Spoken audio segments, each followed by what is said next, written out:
limitless HBICs. How you doing on this lovely morning, afternoon, or evening? How are you all? How are things going? I look rugged because I'm exhausted, all right? I've been up since 2 a.m., all right?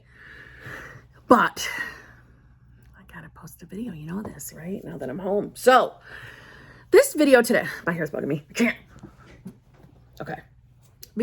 You know the deal. If you need help figuring out what's going on between you and your manifestation, please feel free to email me at manifestingwithkimberly@gmail.com. All of my coaching options are in the Dropbox below. They're in the screens that just went by. And I have TikTok, I have Instagram, I have a channel membership on here. I go live with my channel members every single Tuesday.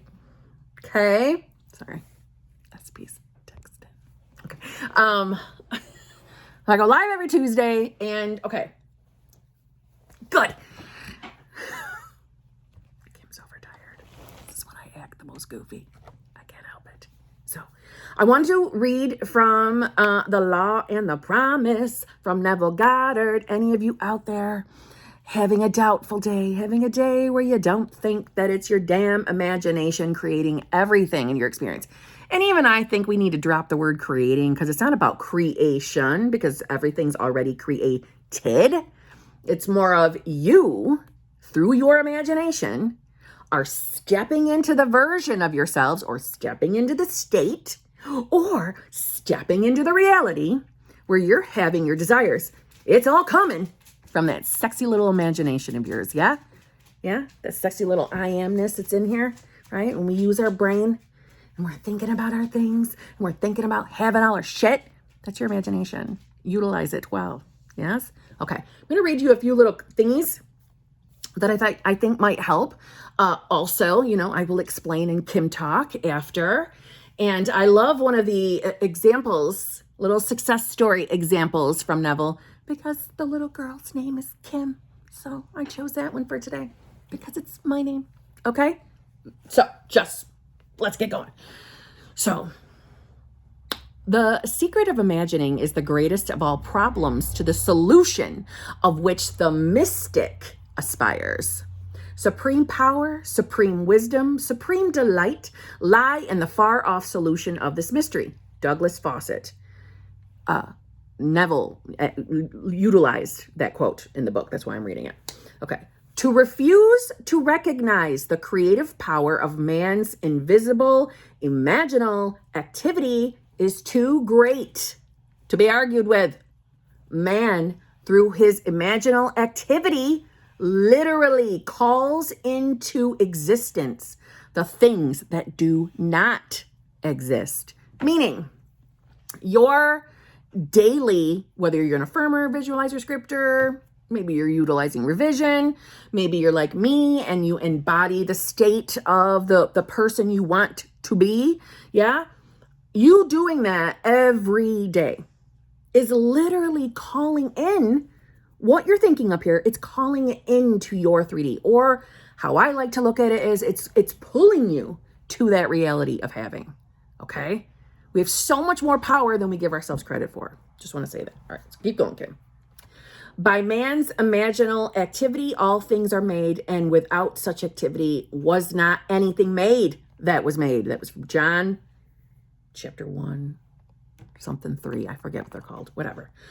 Such casual activity could be defined as an imaginal assemblage of images, which occurring, some physical event invariably takes place. It is for us to assemble the images of the happy outcome and then keep from interfering by saying it's not going to work. The event must not be forced, but allowed to happen, meaning get your hands out of the pot. Get your hands out of the 3D. 3D doesn't need you. Doesn't need you to do shit, okay? Your subconscious mind, your I amness, your universe, however you want to look at it, doesn't need your help to bring the manifestation per se. Doesn't need the help of the how, the when. It needs the help of you just keeping yourself into the state of having it. And if thinking I have it is too much for you, okay? It's too much. And for some it is, and I understand that. And that's because, you know, sometimes our logical mind likes to take over. There's nothing wrong with you saying, I'm going to have. I am becoming this version of myself to have whatever the hell she wants. Do you see what I'm saying? It's okay to say, I'm going to. That's not going to keep it 100 years out into the future from you. It's not, unless you believe it is, because it's a law of assumption, okay? If imagination is the only thing that acts or is in existing beings of men, as Blake believed, then we should never be certain that it was not some woman treading in the winepress who began that subtle change in men's minds. That was from William Butler, is it Yeats? Meaning how someone in the 3D suddenly started changing their behavior. We should not be just assuming that behavior changed out of nowhere. The way Yeats described it as, you know, it could be an old woman somewhere stepping on the wine presses, imagining that that man or that woman, you know, became the version that she preferred. Now that's Yeats's way of describing it, where Neville would say, well, you know, she was stepping into the state of that person showing up that way. Yes, and that's a reflection. Yeah, doesn't matter. It's all the same fucking thing. Still takes us to the same end result. See what I'm saying? Okay. So I hope that makes sense. Now, this is the little nugget that he uses, which is a success story. And also, I think it's going to help some of you who, you know, thinks about thought transmission and wonders, you know, if it's possible that when you're, you know, in no contact and not seeing your person, how in the Sam hell are they ever going to contact you if they don't see you? You're not on their mind, right? I know our natural, logical, literal minds love to dabble in that little area. I'm in no contact. How are they going to remember me? How are they getting my affirmations? Or how are they getting my inner conversations? When you're struggling to accept that, listen, we're all connected through consciousness. You're never separate from your person. So no contact really isn't even a thing. It's not. But just listen to this, because maybe this will judge you, okay? This grandmother is daily treading the wine press for her little granddaughter. She wrote this to Neville. This is one of those things that make my family and friends say, we just don't understand it. Kim is 2.5 years old now. I took care of her for a month after she was born and did not see her again until a year ago, and then only for 2 weeks. However, during this past year, every day I have taken her on my lap in my imagination and cuddled her and talked to her. In these imaginal acts, I go over all the wonderful things about Kim. God is growing through me, God is loving through me, etc. At first, I would get the response of a very young child. In our conversations. When I started, God is growing through me, she would reply, me. Now, as I start, she completes the whole sentence. Another thing that has happened is, as the months have passed, as I take her in my imagination, on my lap, she has grown constantly larger and heavier. Kim hasn't even seen a picture of me in this past year. At the most, I could only be a name to her. Now, sometime each day, her family tells me she starts talking about me, to no one in particular, just talking. Sometimes it goes on for an hour, or she goes to the phone and pretends to call. In her monologue are such bits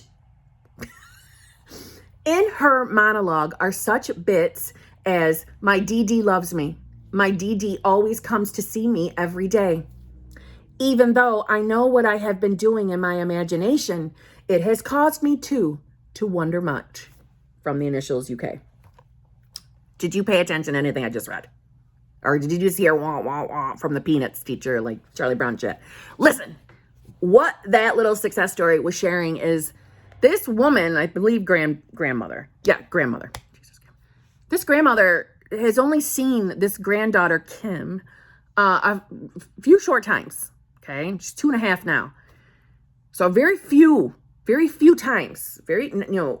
She got taken care of for a month, right, within her first year, and then she had a 2-week visit. Other than that, there's no contact. They're in no contact. Kim has not seen her grandmother.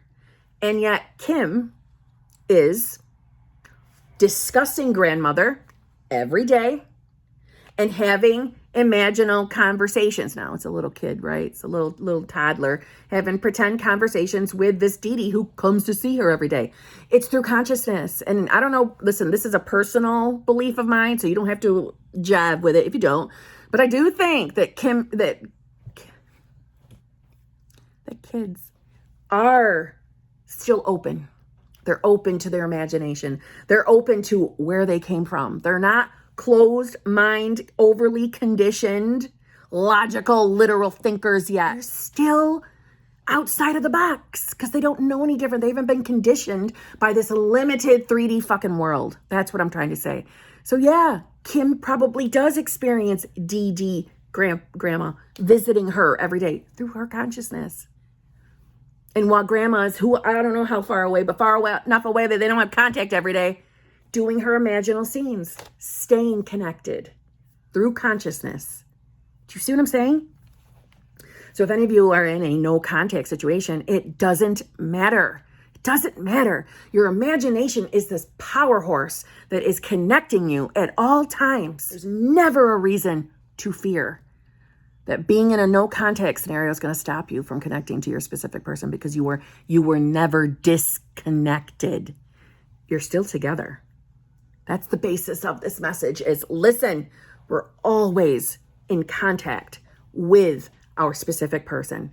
And if you noticed, this little example mentioned that initially when Grandma Dee was having her imaginal acts, doing her inner conversations with little toddler Kim, that initially that the response she would hear Kim say back to her was short. As she kept doing the inner conversations through repetition, she eventually started getting longer responses in her imagination from little girl Kim. And this is something I want to bring up. Don't be shocked that if you're doing daily inner conversations with your specific person and you're doing the Katie from Create Your Future way of having them talk to you. Listen, like I say this every time I bring it up. I call it the Katie from Create Your Future way because that is where I heard it first. You know, I never understood it through Neville. I understood it through Katie. And I like that way of doing it. So it's why I talk about it a lot. But don't be surprised that as you're on your journey, having these inner conversations, allowing your specific person to say the things you need them to say to you, not what you think their limited 3D version selves would say. This is the 4D. So you let them say whatever you need to hear. But don't be surprised that if you're doing this through repetition every day, as you're stepping into the state of having your desire, when you're having these inner conversations, don't be surprised when you start getting responses that you don't feel you were doing, like the Barbie and Ken dolls. It's like you just naturally heard them respond to you from your 4D. Don't be surprised when that starts happening.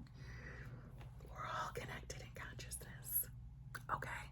And on that note, a little short one today because I'm tired, I'm behind, and I gotta get my shit together because I've been out of the service area the entire weekend, which is another story in itself, but it's a good story. But it's out of the service area. It's probably going to be happening for another couple weekends too, because that's where SP is right now. But on that note, I love you all. I'll see you all tomorrow. Okay? Oh, my stomach's rumbling too. Damn. Be good. Your manifestation game is not failing. You're not failing. You are moment by moment choosing to be who you want to be. It is that easy. It is that simple. I know it sounds too good to be true, but it's a moment by moment choice. And I promise you that if you choose to believe that you are now this new person, no matter what your ego tells you or your logical mind tells you, and you don't give into it, you refuse, and you acknowledge that you are this new person in this new reality, your life around you in the 3D will begin to change. Talking from experience, personal experience. This works. It's not too good to be true. Okay? I'll see you tomorrow.